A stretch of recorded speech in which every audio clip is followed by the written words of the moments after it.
In the winter of 1892, Blue Harbor smelled like ash and apples. A fishing town where men clocked out with cracked hands and women learned to boil silence long before soup. Smoke crawled from factory chimneys and drifted over rooftops like a second weather. And beneath that smoke, something else lived. Something sharp, something metallic, something wrong. Eliza Hart walked through Market Street with a notebook in her glove pocket and suspicion humming in her bones. She wasn't a doctor, not officially, but she had the eyes of one steady, curious, always reading what others tried to hide. She worked as a clinic assistant, the kind people mistook for a secretary until she opened her mouth and broke their certainty. That winter, too many children coughed blood. Too many mothers fainted midst death. Too many men came home with lips tinted blue like the harbor itself. The town blamed the weather, blamed bad luck, blamed God. Eliza didn't buy any of it.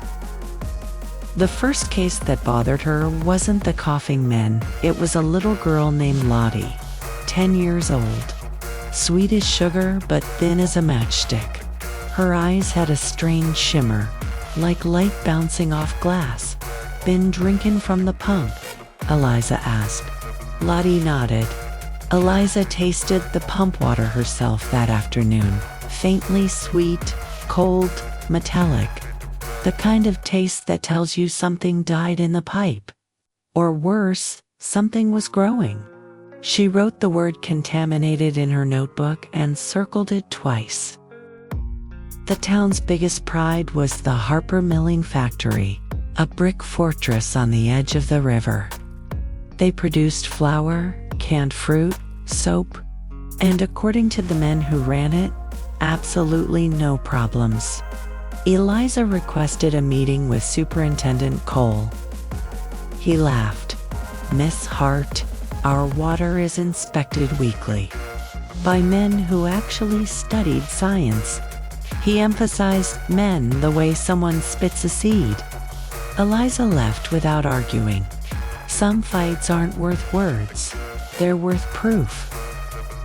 Every night, she sat in her rented room, ledger open, candle burning low. She mapped the town and marked sick homes with X's. The pattern formed like frost across a window.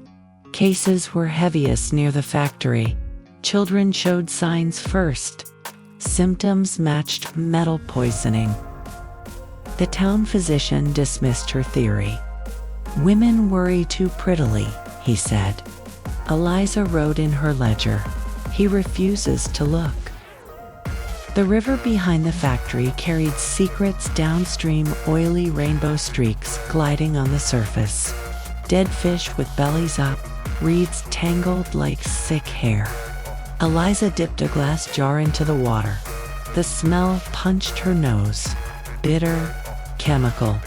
When she uncorked the jar back at the clinic, even the doctor stepped back. "What did you bring in here?" he snapped. "Evidence?" she said. He tossed the jar out the window. She wrote in her ledger, "He destroys what he fears."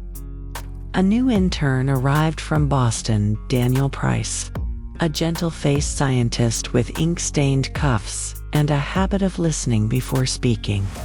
He saw Eliza comparing symptoms to her water samples and didn't laugh. Instead, he quietly said, "May I see your notes?" Eliza hesitated. Men usually stole ideas faster than bread off a windowsill. Daniel handed her his own notebook first, full of sketches, chemical formulas, observations, a partnership formed in silence. The kind that feels like a match, finally finding its flame.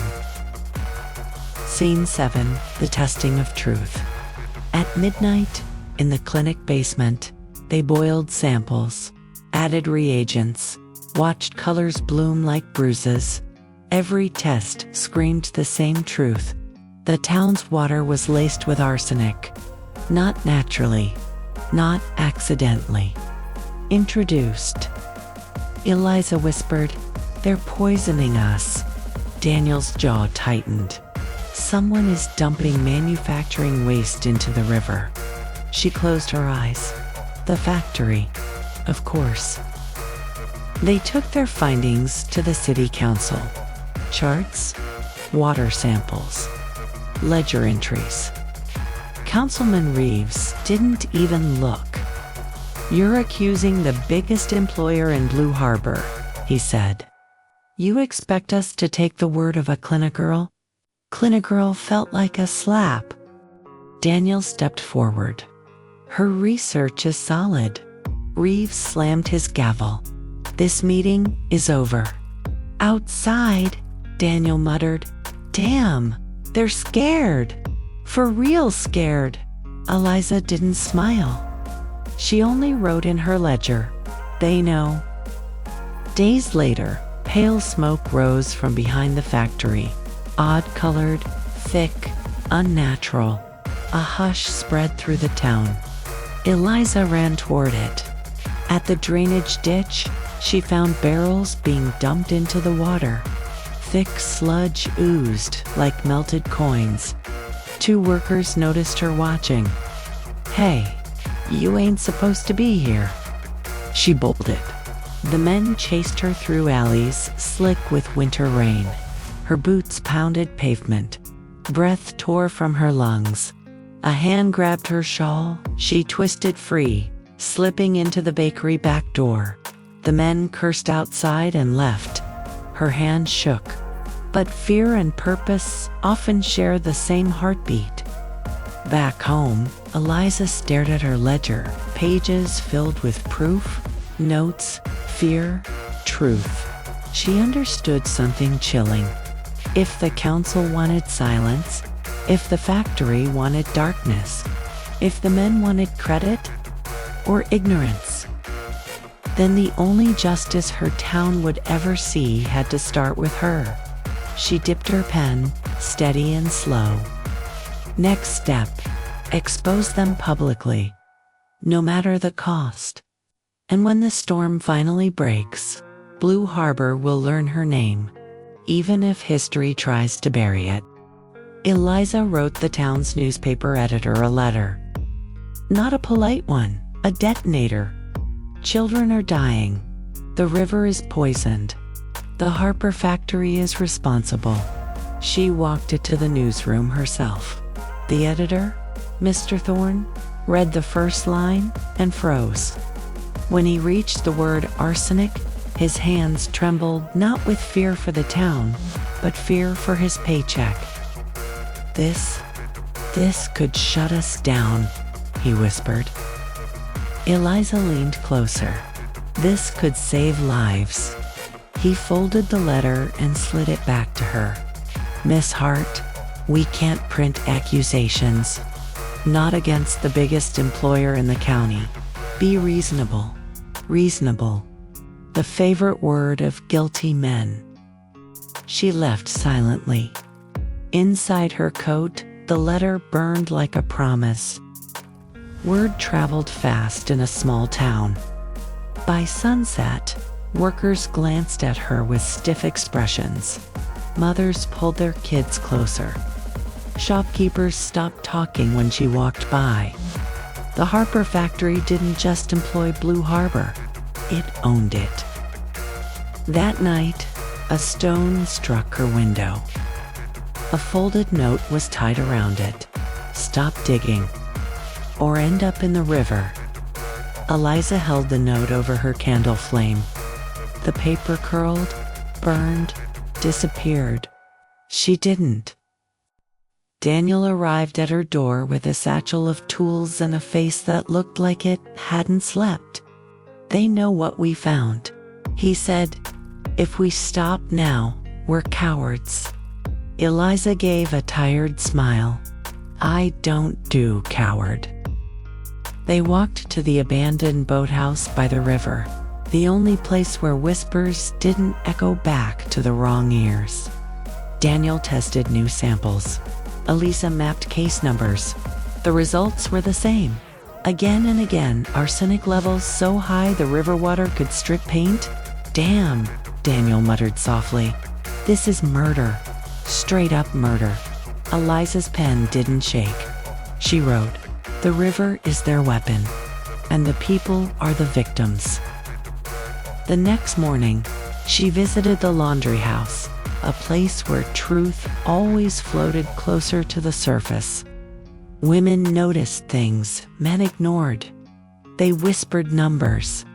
Who fainted last? Which children grew pale? Who buried who last winter? A mother named Ada pulled Eliza aside. "My boy's nails turned blue," she whispered. "When he touches water, it burns." Eliza touched Ada's hand. "It's not your fault." "It's not his fault either." Ada's voice broke. "Then whose fault is it?" Eliza answered quietly. "The men who hide behind factory walls." A factory man named Henry found her behind the grocer's shop. He looked terrified. "I shouldn't talk to you," he said. "But I seen things." His voice cracked like old boards. "They dump the waste at night. Barrels full of something thick and shiny. Boss says it's cheaper than proper disposal. Says the river can swallow anything." Eliza swallowed the rise of anger. "Why tell me?" Henry's eyes filled. "My wife's sick. My baby girl too. I need this to stop."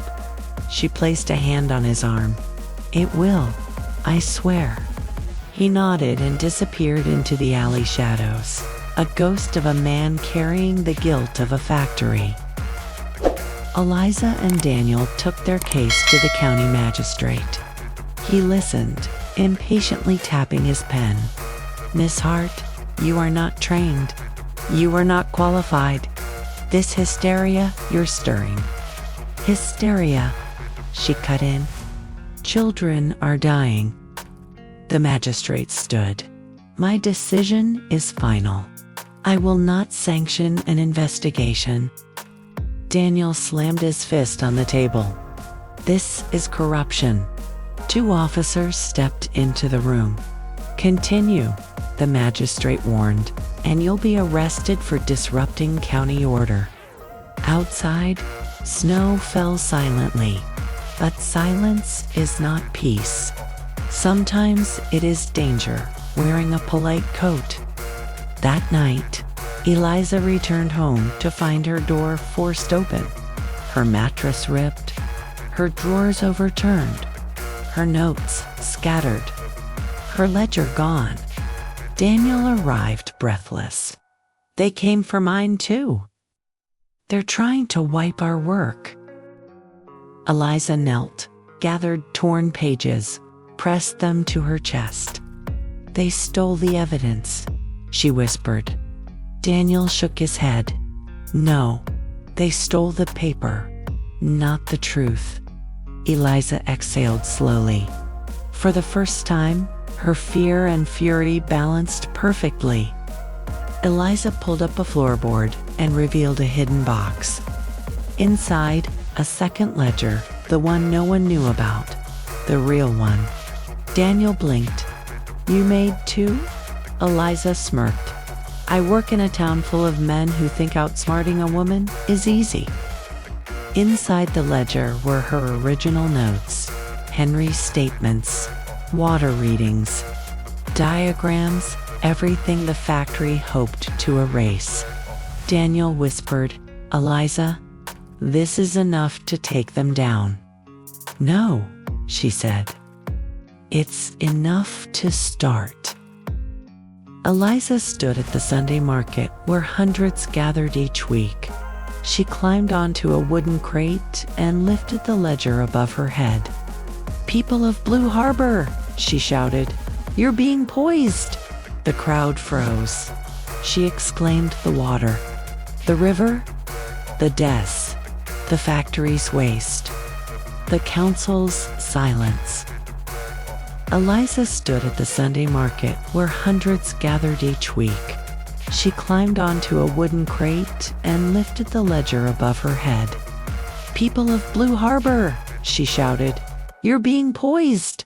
The crowd froze. She exclaimed the water, the river, the deaths, the factory's waste, the council's silence. Inside Harbor Factory, Superintendent Cole slammed his fist against his desk. "That girl is going to ruin us." Councilman Reeves hissed, "Shut her down. Discredit her. Arrest her if needed." "But if she's right," Reeves snapped, "she's a woman. No one will believe her." But he was wrong. People were believing her. And once a town sees truth, it becomes impossible to unsee. Eliza didn't know yet, but she had crossed a line. The kind of line that no one returns from unchanged. And the storm that was coming next would either destroy her or make her immortal. Blue Harbor had never been this loud. Mothers argued in the streets. Men crowded the barbershop, repeating Eliza's words like they were fresh gossip and prophecy rolled into one. Inside the small rented clinic, Eliza tightened her shawl around her shoulders. The room felt colder than winter. Daniel paced. "They're losing control," he said. "If they try anything now, it'll look desperate." Eliza didn't smile. When powerful men panic, they don't look desperate. They get dangerous. A knock rattled the clinic door. A young boy stood outside, panting. "Miss Hart, you need to come fast. My mom, she can't breathe." Eliza grabbed her bag. "Where?" "By the river," the boy said. "Of course. The river." She ran. The house smelled like sickness, metal, sweat, wet wood. A woman lay on the bed, lips blue, eyes half open, every breath a war. Eliza recognized the signs instantly. Arsenic again. She knelt beside the woman. "Bring me boiled water. Now." The boy ran. Daniel rushed in moments later. "Eliza, it's worse," she said. "The poisoning's accelerating." When the boy returned, Eliza worked fast. Cooling cloths, diluted charcoal, steady hands. The woman's breathing softened, deepened. She lived. The boy cried tears of relief. Daniel exhaled, whispering, "You saved her." Eliza shook her head. "No. I'm putting out fires while they're pouring gasoline." At dawn, a fisherman marched into town with something wrapped in burlap. He walked straight to Eliza. "You should see this." Inside the burlap was a dead fish, scales eaten away, flesh gray, eyes clouded with the same glassy sheen as the sick children. "The river's turning on itself," he said. Another man added, "We found a deer dead near the water too." A woman whispered, "My well tastes like metal now." The crowd grew. Fear turned into something sharper. Anger. Eliza stood on a crate. "This is not nature," she said. "This is poison." From the factory. No one called her a liar this time. By noon, the council building erupted into chaos. Councilman Reeves slammed a paper on the desk. "Arrest her. Inciting public fear. Creating false hysteria."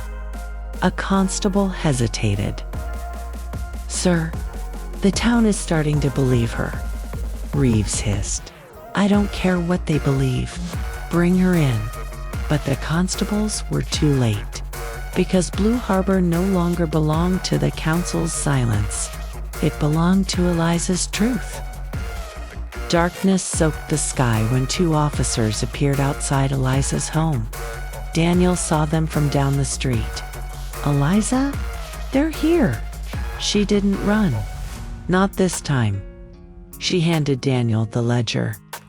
"If I'm taken," she whispered, "you keep this alive." But as the officers stepped forward, something unexpected happened. Voices, dozens of them. Then hundreds. The townspeople formed a wall between Eliza and the officers. "A mother!" shouted. "She saved my baby!" A fisherman yelled. "She saved the river more than any of you ever did." Henry, the factory worker, stepped forward. "She's telling the truth. I seen the barrels.